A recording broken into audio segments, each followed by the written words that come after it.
I'm really honored to be giving this award, and forgive me for looking at notes, but I looked at notes for both awards because I take it very seriously, and I don't want to miss anything that's really important when you're honoring someone else.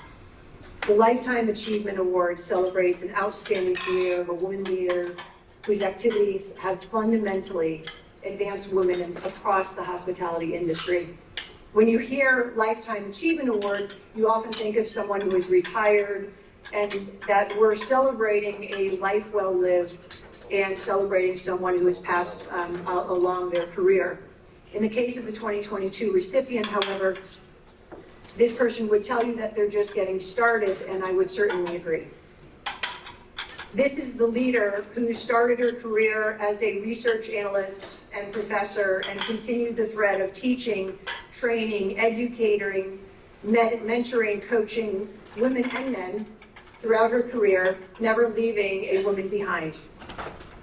This is the leader who knew from early in her career in the 1980s that marketing was her passion, and that she did not allow the stereotypical views that women faced at the time, which often held them down as superficial window dressing entry-level positions. She didn't settle, she proved herself. She earned her seat at the table, and for the next 30 years, she always brought extra chairs for the women in the room and for the female colleagues, or she refused to take a seat herself. This is the leader who knew that to achieve the ultimate role she wanted as CMO of a global brand, she needed to know the business inside and out. And to do so, she needed to earn the respect of every employee and every franchisee, and that she needed to learn, at least to some degree, the operation and to get international experience. And so she sought a global and diverse role that included Chief Operating Officer and President, both in the United States and in Canada.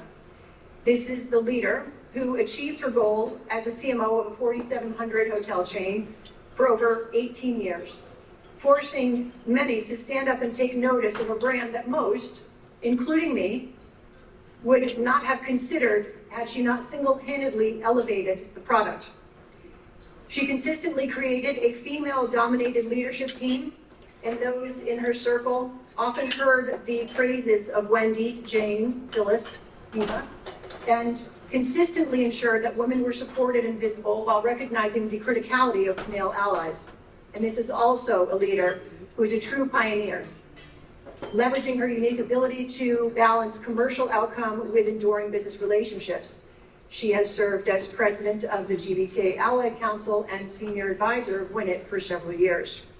Now, I know many of you in the room know the person nominated for this honor, and while there are too many awards to mention, it is important to note that she never stops reinventing herself, recently earning from Cornell University both diversity, leadership, and corporate sustainability certification. She credits her supportive feminist husband to much of her success, and she has raised a feminist son. While she has held many titles and roles over the years, I'm proud to call her my mentor, my North Star, and my friend. And my nickname for her is Chanel, and many of you will know why. Everyone, the GBTA WINiT 2022 Lifetime Achievement Award recipient, Dorothy Dowling.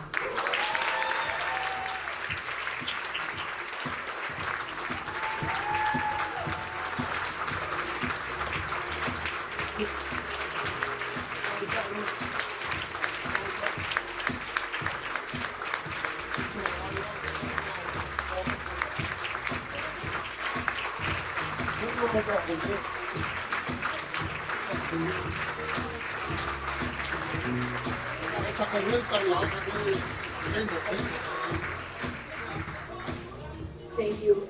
Before I hand you the microphone, there is one very important person who wanted to be here in person to share this honor with you and to welcome and congratulate you in person. He joins us now via video.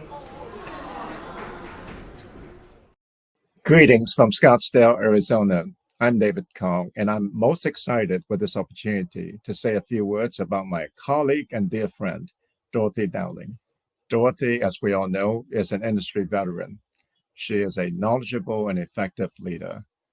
Her work in the industry and for Best Western has won her many accolades, and she's been recognized as one of the most powerful CMOs by many publications, including Forbes. I've been her fan for many years, not just because of her professional accomplishments, but because of her character. She has practiced servant leadership long before the term became vogue. I believe in paying it forward. Those of us who have made it should do our best to help others. Dorothy actively recruits, develops, and mentors women. Most of her key players on her team were women. Dorothy has been champion for diversity, equity, and inclusion for many years. She is most deserving of this GBTA recognition. Dorothy, congratulations. I'm very excited and happy for you. I regret I'm not able to join you in person, but you know I'm there in spirit. Congratulations, Dorothy.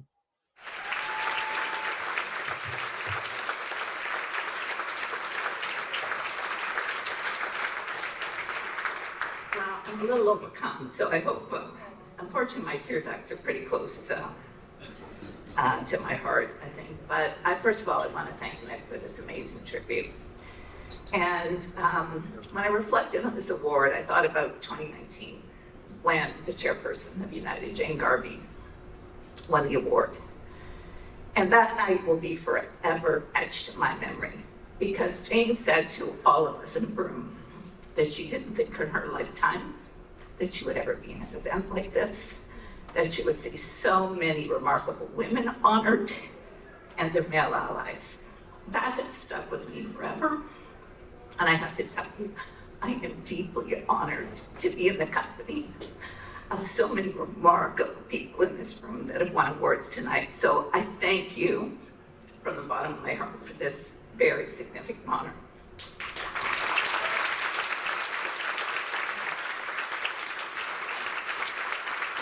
There's a few other things. I know Laura paid homage to Mick, but I also want to pay homage to Mick because she is the founder of this organization.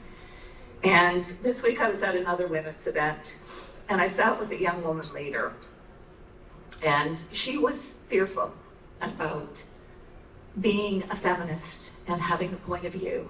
And I think about Mick many years ago founding this remarkable organization to give us all the courage and to stand up for women in their careers and all of the male allies around them. So Mick, I want to thank you for your courage, your fortitude, your vision. You're amazing, and we love you. There's a lot of people in this room I also want to thank, because my personal mantra has always been that relationships are the currency of life.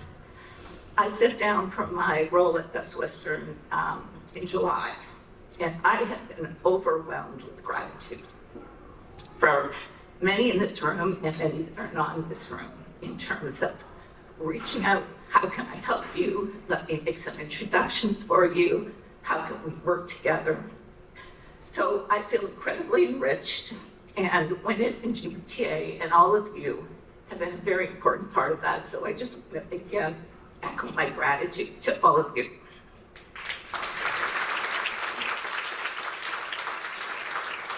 Nick also spoke about my husband, and I'd be very remiss if I didn't say, because about 40 years ago, my husband and I were having a conversation about getting married, and I said I wasn't sure because I didn't want to be a wife.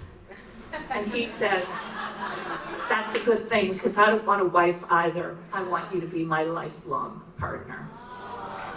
And next year we'll celebrate 40 years. He has been the wind beneath my wings, and I never would have achieved anything without him. So I have immense gratitude to him. You've met the other man that I have immense gratitude to, David Kong. And David always used to laugh because I said to him, he was the best hire I ever made.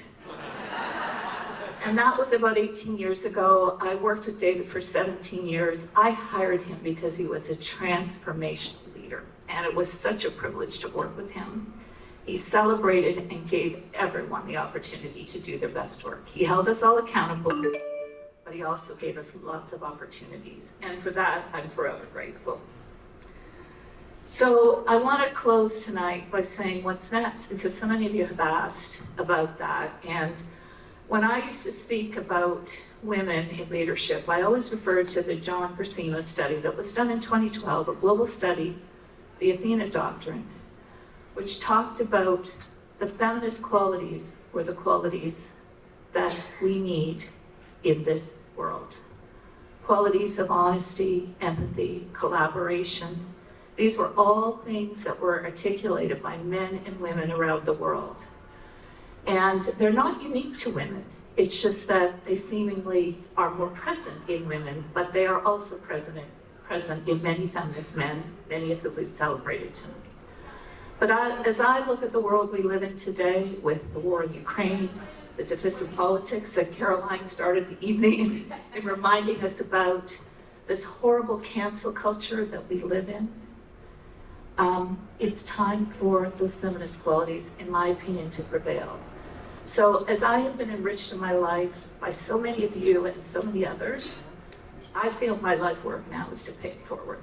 So I hope that I can be a good ally to, like the woman I met the other day who said she was fearful about bringing her whole self to work.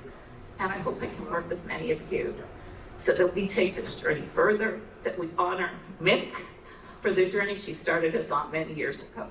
And I welcome the opportunity, because you have seen so many of these badass women that lift me up all the time. With our WINiT board, they are fun, they are vibrant, and they are passionate about our future. So I look forward to continuing this journey with all of you. Thank you again.